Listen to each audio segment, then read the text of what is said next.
जय जय गिरिवर राज किशोरी, जय महेश मुख चंद्र चकोरी, जय गज बदन सडानन माता, जगत जननी दामिनी दुति गाथा।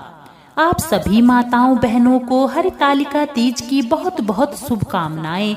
आप सभी का सुहाग अखंड रहे। महादेव और माता पार्वती की कृपा से आपकी मांग का सिंदूर सदैव दमकता रहे, आपके हाथों की चूड़ियां सदैव खनकती रहें और आपके परिवार में खुशियां सदैव बनी रहें। एक समय की बात है, भगवान शिव और देवी पार्वती नारद मुनि के साथ तृतीया तिथि को पृथ्वी भ्रमण पर निकले। जब ग्रामवासियों को पता लगा कि भगवान शिव देवी पार्वती के साथ गांव में पधारे हैं, तो गांव की निर्धन महिलाओं के पास जो जल, फूल और फल उपलब्ध था, उसे लेकर भगवान शिव और देवी पार्वती की सेवा में पहुंच गए। देवी पार्वती और भगवान शंकर उन निर्धन महिलाओं की सेवा और भक्ति भाव से अत्यंत आनंदित हुए।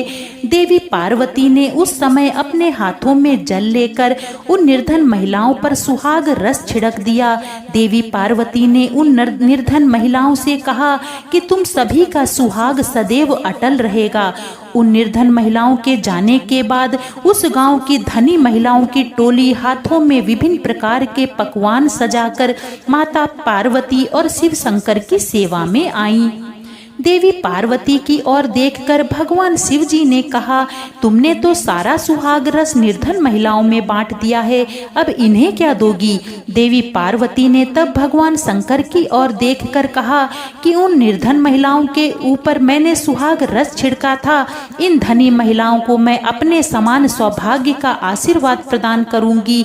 इसके बाद देवी पार्वती ने अपनी एक उंगली को काटकर उससे निकलने वाले रक्त को सभी धनी महिलाओं के ऊपर छिड़क दिया।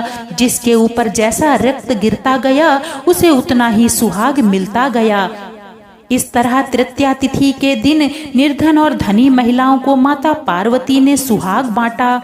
इसके बाद माता पार्वती भगवान शिव जी से आज्ञा लेकर नदी पर स्नान करने गईं। स्नान के बाद देवी पार्वती ने बालू के ढेर से एक शिवलिंग तैयार किया और उसकी पूजा की। पूजा के बाद देवी पार्वती ने शिवलिंग की प्रदक्षिणा की।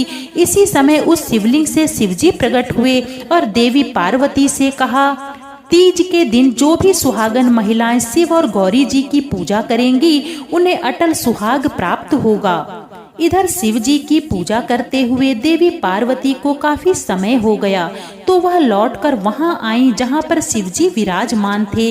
देवी पार्वती से भगवान भोलेनाथ ने पूछा, काफी समय लग गया आने में। देवी पार्वती ने इस पर यह कह दिया कि उन्हें नदी के तट पर भाई और भावज मिल गए थे, उन्होंने दूध भात खिलाया। भगवान शिव जी समझ गए कि देवी पार्वती आज उन्हें बहला रही हैं। इस पर शिव जी ने कहा कि वह देवी पार्वती के भाई भावज से अवश्य मिलेंगे और स्वयं भी दूध भात खाएंगे।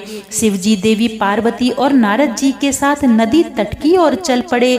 देवी पार्वती ने मन ही मन भगवान भोलेनाथ से प्रार्थना की, हे शिव शंकर, मेरी बात की लाज रख लेना।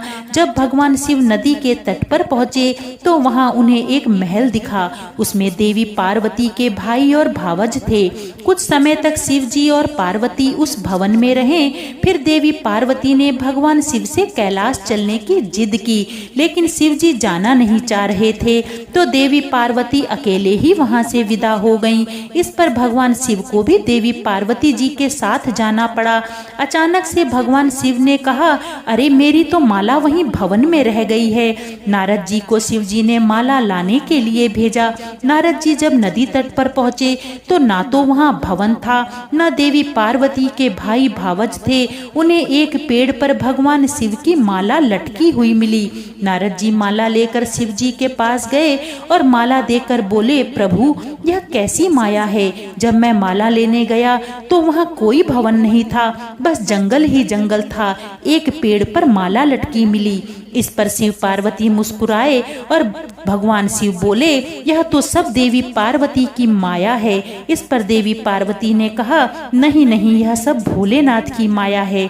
नारद जी ने कहा, आप दोनों की माया आप ही जानिए, लेकिन आज के दिन जो भी आपको भक्ति भाव से पूजेगा उनका प्रेम भी आप दोनों जैसा बना रहेगा।